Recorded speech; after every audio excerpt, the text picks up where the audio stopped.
Rhapsody of Realities, Tuesday 23 February 2021, मंगलवार 23 फरवरी 2021। Rhapsody of realities.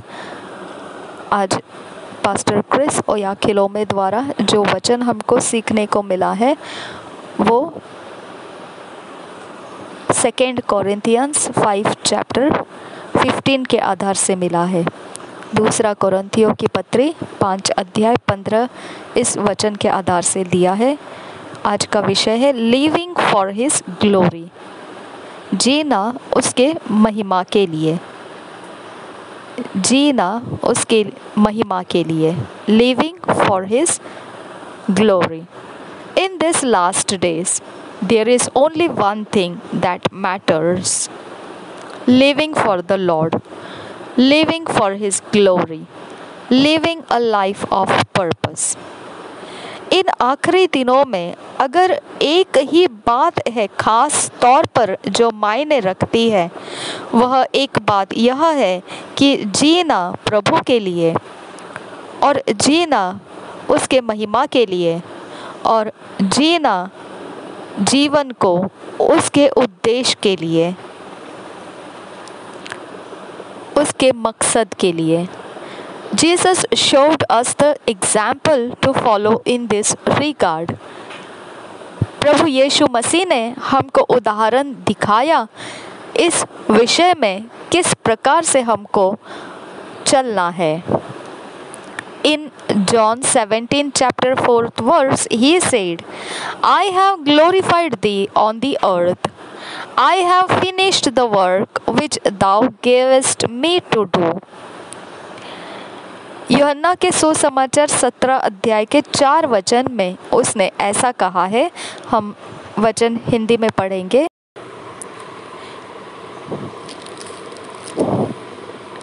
जो कार्य तूने मुझे करने को दिया था उसे पूरा करके मैंने पृथ्वी पर तेरी महिमा की है।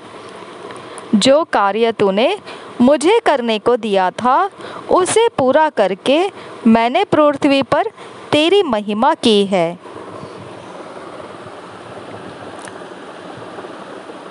That ought to be your thinking as well।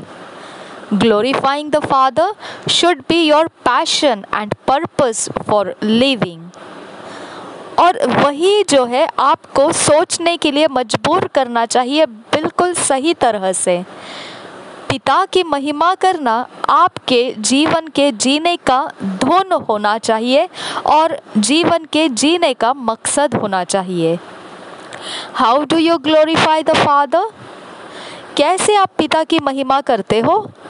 It's by doing his will, doing that which he commits to you and finishing the work। आप पिता की महिमा उसकी इच्छा को करने से करते हैं और फिर जो वह आपको सौंपता है उन कामों को करने से और फिर उन कामों को पूर्ण रूप से खत्म करने में आप पिता की महिमा करते हैं। Have you discovered his purpose for your life? Are you about his work? आपने खोज किया है कि उसका मकसद क्या है आपके जीवन के लिए? क्या आपने उसके काम कभी किए हैं?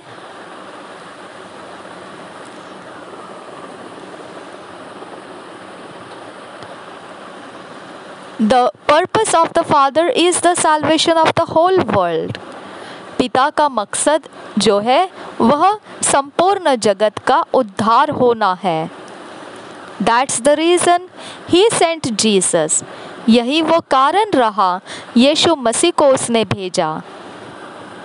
And your purpose in life is connected to this। और आपके जीवन का मकसद भी इसी उद्देश्य के साथ जुड़ा हुआ है।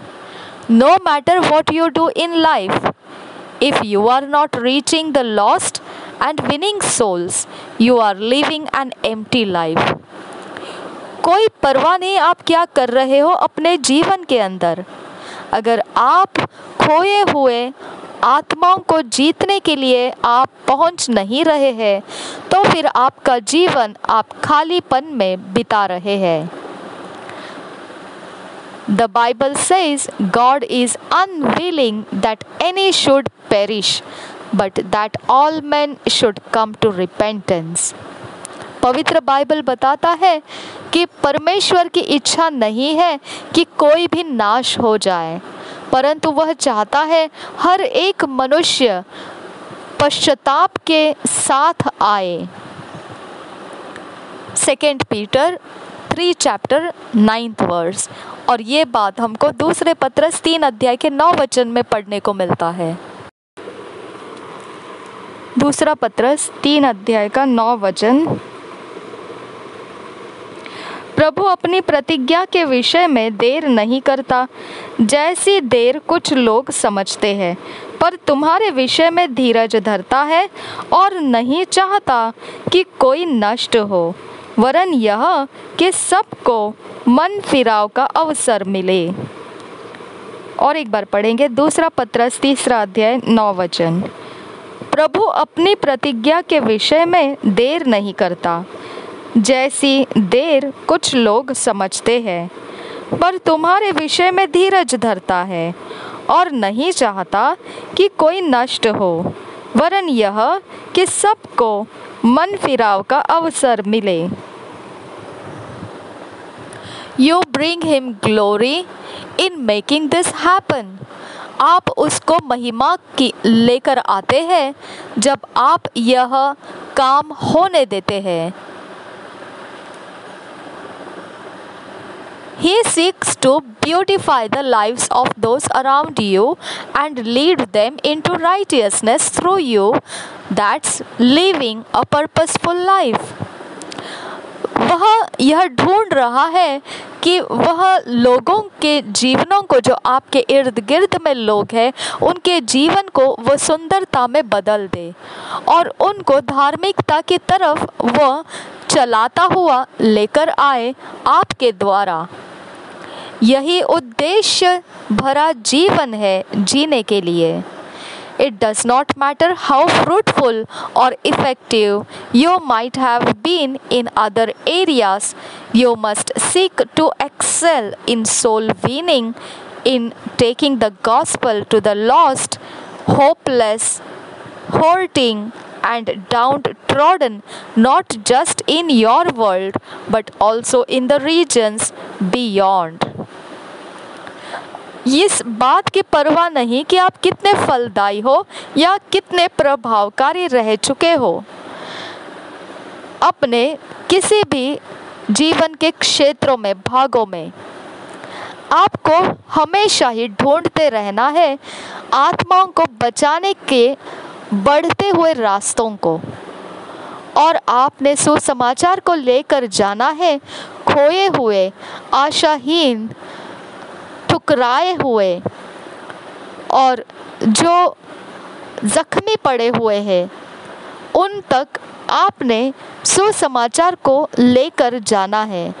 सिर्फ आप ही के जगत में नहीं, परंतु सब भागों में, आपके जगत के भी परे। A life well lived, a successful life that pleases God is one that achieves those things God destined to you to do. एक जीवन जो बहुत अच्छी तरह से जिया जा सकता है, जिसे सफलता का जीवन कह सकते हैं, और जो परमेश्वर को भाता हुआ जीवन है, वह एकमात्र ऐसा जीवन है जिसमें यह काम किया जाता है जो परमेश्वर ने ठहरा कर दिया गया है आपके लिए, निश्चित करके दिया है आपके लिए, जो आपकी मंजिल बनाकर दिया है। Therefore, bring him glory by being effectual in leading men to righteousness. तो इसके लिए उसको महिमा लेकर आइए। आप अपने इस काम में ज़्यादा असरदार होते हुए, मनुष्यों के को चलाते हुए लेकर आइए धार्मिकता के अंदर।